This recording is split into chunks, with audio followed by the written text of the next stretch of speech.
Hi, in this video we're going to talk about how we actually can communicate RP2040 to ESP32-WROM-32D. RP2040 will be using the Raspberry Pi Pico C++ SDK, as ESP32-WROM-32D will be using ESP-IDF as the development environment. So what we have to do is RP2040 will be communicate in UART protocol to the ESP32-WROM-32D. So you can see from here, particularly the TX of the RP2040 will be connected to the RX of the ESP32-WROM-32D. It's sending the hello world from the RP2040 to the ESP32. So TX pin will be connected to the RX pin. So on the ESP32 side, we'll be receiving the hello world from the RP2040. So you can see from this code here, basically you can see how it actually involved. Is we see the RP2040 from the Raspberry Pi Pico SDK. So what I get from this code basically is from here you go to this one. Okay, so new C++ project, you choose the examples here, examples, then I select the examples. I will be search only the UART. So what I interested is the example from the PIO score UART underscore TX. So what it does is PIO is like port input output. The RP2040 will be sending the data to the ESP32.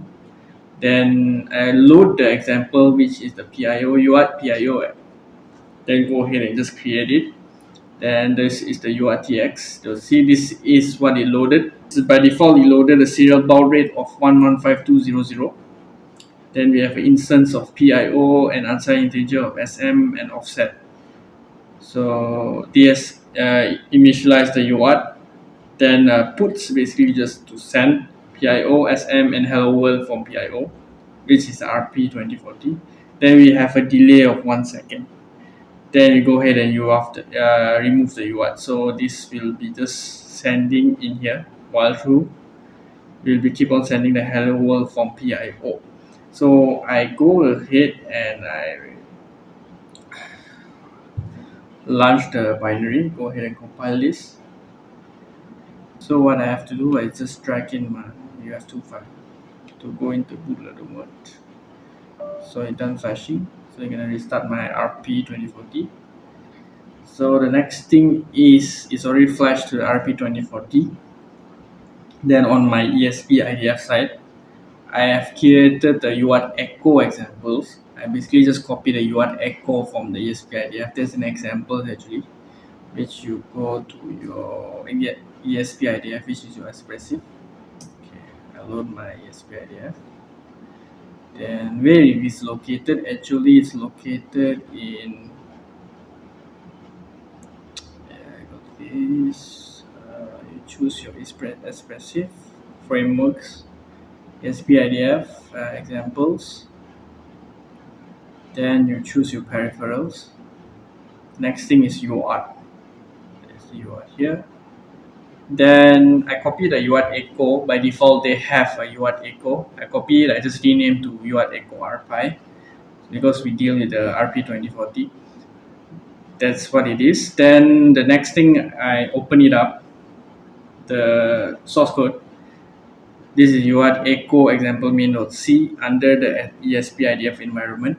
So this is the UART num2 with a baud rate of 115200. Has to match exactly same between the RP2040 and the ESP32-WROM-32D. So the TX pin is 16 and RX pin is 16 and TX pin is 17. So from the RP2040 is the GPIO 0.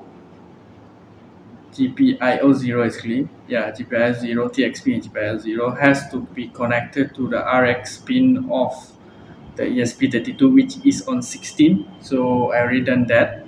So this will be read the task here. We create a UART static void UART task with void pointer argument. So the data received here is the read bytes, and the receive and character point to the data itself, which is here, and store it in a buffer size. And then the next thing is you create a task here to receive, keep on receiving for the RP2040.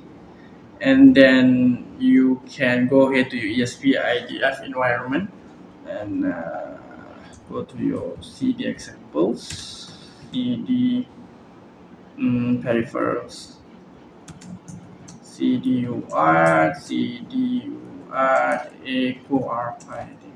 Yeah. Okay, now we are under the directory of UART echo RPI, which the CMake list is consist of. Then you go ahead and just monitor it because I already flashed previously. Yeah. So hold your this and hold your reset button one time. Press. So this will refresh the. So you can see from here, I'm receiving the hello world from PIO, which is from the RP2040 here.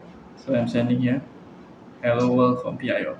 So it's receiving on the ESP32 side, WROM-32D. So this is how we can actually connect each other on the MCU itself. Between the MCU, how you can play around with the SDK and ESP IDF on the ESP32, RP2040 on the RPI SDK. So yeah guys, that's it from this video. I hope you guys enjoy it. I hope you guys will go ahead and tinkering around and try new stuff. Thanks guys for watching. See you next time.